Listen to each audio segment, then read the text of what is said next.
Hello everyone, good morning and welcome to Live at the Waterhole, where first up we're at Kamfers Dam, just outside of Kimberley. My name is Ralph Kirsten, and what a lovely start to the morning with all these flamingos just getting their day underway. Now, as always, please don't forget that this is a live and interactive experience, so we'd love for you to jump on board with us and send us through your questions and your comments. And you can do that by going on the WildEarth website and registering. So what we're seeing here is both lesser and greater flamingos. It's predominantly the lesser flamingos, which are a little bit more pink and, as the name suggests, a little bit smaller. So the greater flamingos seems like they also like getting their morning off to a start a little bit earlier than the lesser flamingos. And the breeding season for both is generally around or between November to March. But it is going to be exciting because they do say that between September and October is when we have the most amount of especially lesser flamingos here. And they say there can be up to about 50,000 of them. So interesting times ahead. I'm sure we're going to start seeing more and more flamingos at this particular waterhole.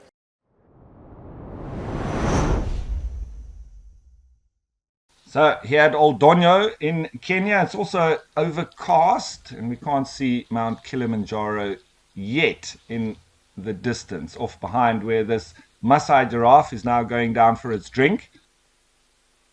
So there were, I think it was 3 elephant bulls hogging the waterhole yesterday, and we had a lineup of the East African oryx, eland and zebra that were patiently waiting their turn. And then there came some Maasai giraffe who also were in the lineup. Eventually, the zebras pushed their way in. The elephants backed off a bit. Then everybody got their drinks, including the eland and East African oryx. And the last to get a sip were the giraffe, just in time for the end of the show, where a couple of eland have come down for a drink. So a little bit of a shift change. And as I say, when it's overcast, a little bit cooler, we do expect a bit less animals to come down. So I'm expecting, I think today we're going to start having a real increase at around 11 o'clock or so.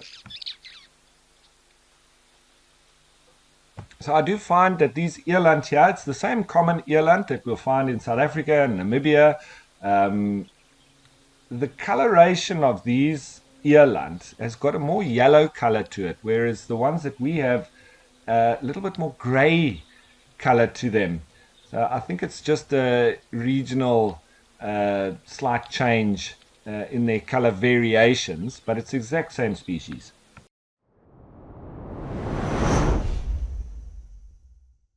Apparently there are 5 big crocodiles here, so we're one missing.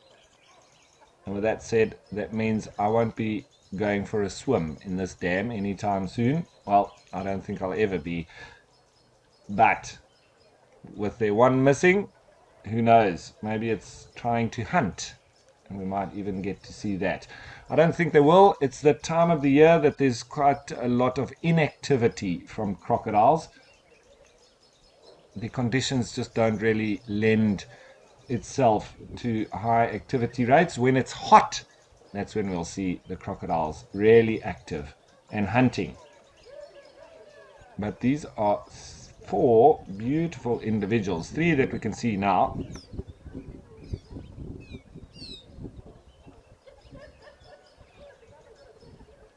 And with them being so big, it will obviously take a lot of food to sustain them. So, you know, unless there's a lot of fish in the water, I'm sure there would be catfish. There's pretty much catfish in every freshwater body in and around southern and East Africa. They would obviously feed on catfish, but I think they'd also be taking out antelope as well.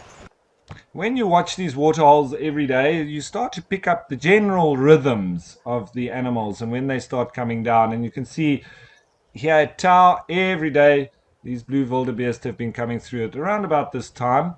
It's not always an exact science. They don't have watches, etc. But after the sun comes up, I'm pretty sure they will go. They would be feeding a bit, then they would ruminate, and maybe now's the time to come for a drink, continue ruminating, and then go off once again to go and collect more food that would be needed to be ruminated once more. So that constant cycle will continue.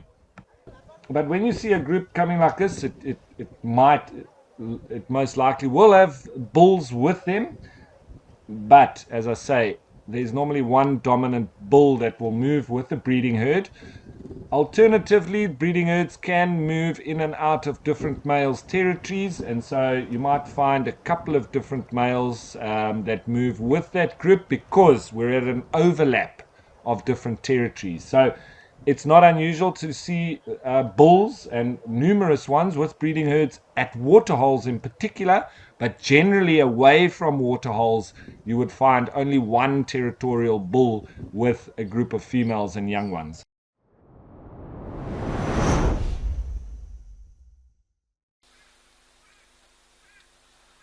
What a lovely set of tusks on this particular elephant.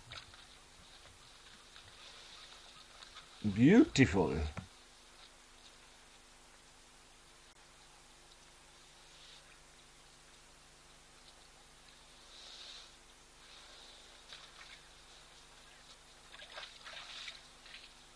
Well, Jenny, if elephants are your favorite, this waterhole, obviously, if you've not seen before, is probably a prime spot to see elephants nice and close, and with this perspective, it's just fantastic. But we've also had lots, I'm sure you might know, at Jamala, as well as at Okukuyu, and a splattering at the other waterholes as well. Tau, we've had quite a few coming down there as well.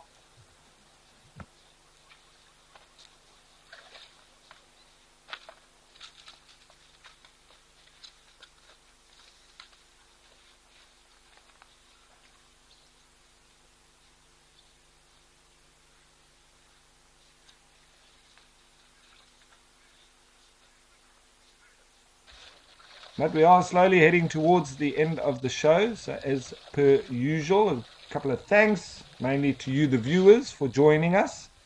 It's always a privilege to have you on board with us. And of course, the wildlife for being themselves and just doing what they do. Without them, there wouldn't be a show. And then, of course, to the WildEarth team.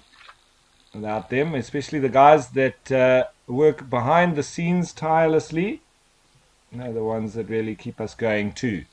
So thanks to all of you, and of course don't forget that later on there will be the sunset safari, tomorrow morning the sunrise safari, and then at 9:30 sharp I'll be back here with Live at the Waterhole. So don't miss out, and we hope to see you again tomorrow.